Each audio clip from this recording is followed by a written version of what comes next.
All right, thank you, Noah. Well, a water line break has been reported near Riley Farm and Highway 71 in Fort Smith earlier today. Residents in the area could experience low water pressure or temporary outages while crews work to repair the line.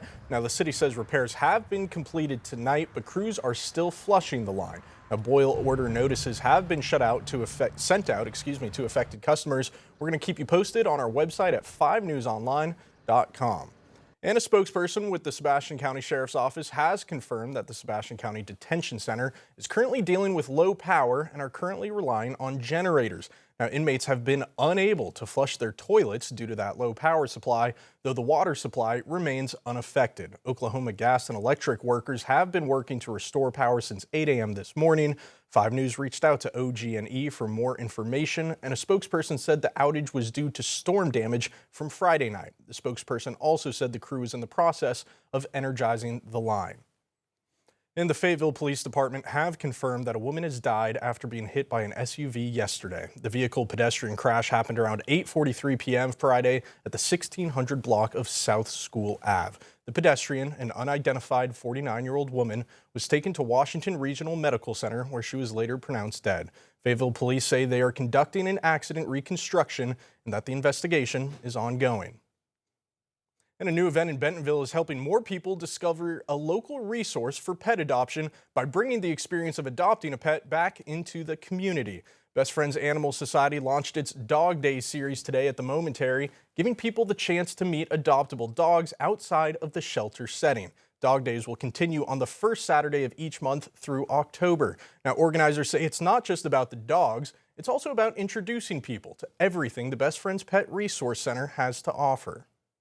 If we can meet people out in the community and say, hey, come in, you'll be surprised. We've got a great coffee shop. There's free roaming cat rooms. Anytime you can meet someone that hasn't been, it's a great opportunity to get them involved. Well, at today's event, there was Prince, Betsy, and Aurora, and if you like the looks of them, their adoption fees have been waived for the month. Well, decisions are being made to expand the Fayetteville Farmers Market, and today was the market's first event of the season, and city leaders are saying it's time for it to grow. 5 News reporter Laura Castleman has more on what's being considered. The Fayetteville Farmers Market is always buzzing, and its expansion is now on the City Council's agenda. I think personally that this is going to benefit the farmers market as a whole. Caleb Hutcherson, the owner of C's Bees, says this will be their second year selling at the farmers market. Hutcherson tells me that he is in support of the expansion of the farmers market due to his relocation business of bees. He can actually support honey year-round for his customers. Every vendor is going to benefit. They're going to be able to grow their business, and an expansion on Tuesday nights even. They're going to have a total different customer base. On Tuesday night, members of City Council will vote on a rule allowing the farmers market to stretch down Mountain Street. It will also open up the market to alcohol sales, a longer season, and to run Tuesday nights from 4:30 to 8:30 p.m. As we continue to grow, we have a diverse population that, is seeking out different goods and services. City Council member Sarah Moore also wants to grow who's able to join in the event. There's a great demand to participate in the Fayetteville Farmers Market, and so I know that there are applicants that get turned away. Council member Mike Whitaker says that so far no bars or businesses have opposed the ordinance. In fact, he says they received a letter of support from a business on the square that says the market is good for new customer base. It's going to increase our sales a potential 2 to 2.5% on average.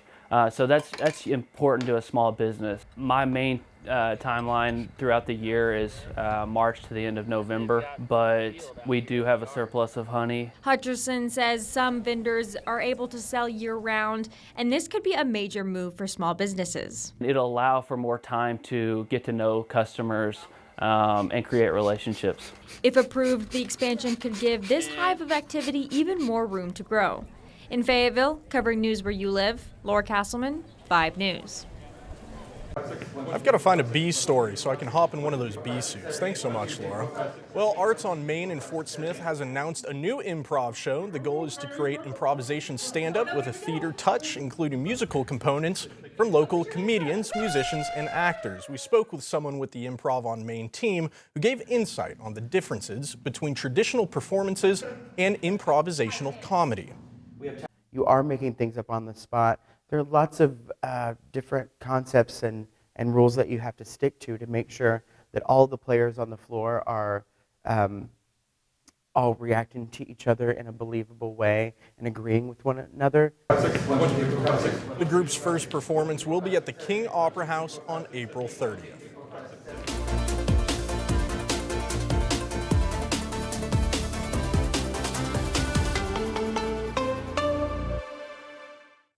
All right, well, tonight the 4 astronauts on the Artemis 2 mission have passed the halfway point between the Earth and the Moon. They're closer to the Moon than they are Earth. NASA has also been looking back, releasing images of Earth taken from the capsule. CBS's Mark Strassman is in Houston at Mission Control. Even though we lived on space station for a collective 2 years, we have seen and felt things that we have never felt before from that. We talked to the moon-bound Artemis 2 crew from our CBS News Space Bureau in Houston. You'll be on one side of the moon, everyone else on Earth will be on the other. You'll be focused on the mission. What do you hope the rest of us are thinking about? If you can just think about what it means to be together and what it means to be apart from your loved ones during that time and reflect on that, maybe we'll all come to a realization. This otherworldly image shows the crew's destination straight ahead. Flight director Judd Freeling. It's pretty amazing. I mean, as a human race, we're explorers, right? And we're getting to that, exploration again, to be far out. On Monday, the crew will curl around the moon's far side for a 3-hour lunar flyby. At one point, Houston will lose all communication with the crew for 40 minutes. It's not just the beauty that we're observing this. Christina Cook told us before launching, the crew will alternate taking lunar pictures in teams of 2. We are going to be in lockstep so that we maximize every minute of looking at that far side. With every passing second, the crew leaves the rest of us farther behind. You have this amazing place, this spaceship. You guys are talking to us because we're in a spaceship really far from Earth, but you're on a spaceship called Earth that was created to give us a place to live in the universe, in the cosmos. Mark Strassman, CBS News at the Johnson Space Center.